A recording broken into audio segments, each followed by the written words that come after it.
ராஜாவுக்கு ராஜா நான் தான், எனக்கு மந்திரி இங்க யாரும் இல்ல, அடுத்தவன கெடுத்ததில்ல. டேய் எவ்வளோ அண்ணா தூங்குவ? வரேன் இருறா.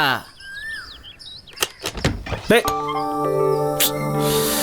என்னடா நைட் அடிச்ச மப்பு இன்னும் இறங்கலையா? இப்பதான் எழுந்தியா?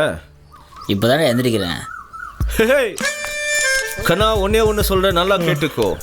தூங்குறவன் ஜெயிக்க மாட்டான், உழைக்கிறவன் தோக்க மாட்டான், தலைவரே சொல்லியிருக்காரு. ஏன்டா காலங்காலத்தில் மொக்க போடுற?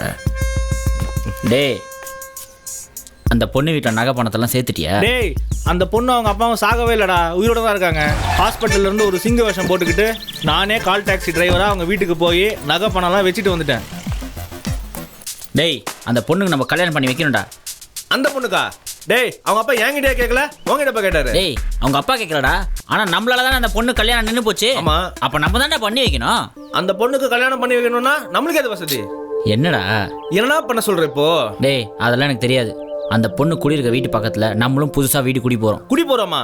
ஏண்டா டேய், நயன்தாரா கூட நடிக்க மட்டும் இல்லாம ஆடுறதுக்கும் சான்ஸ் வாங்கி தரேன்ட்டு தான் இந்த ஓனர் கிட்ட ஒரு வருஷமா வாடகை கொடுக்காம ஏமாத்திட்டு இருக்கோம். புது வீட்டுக்கு போகணும்னா அட்வான்ஸ் யார் கொடுக்கறது, வாடகை யார் கொடுக்கறது? இதெல்லாம் முடியிற காரியமா? டேய் முடியும்டா, என்கிட்ட ஹெல்ப்லைன் இருக்கு, நான் யூஸ் பண்ணுறேன், அதுக்கப்புறம் பாரு.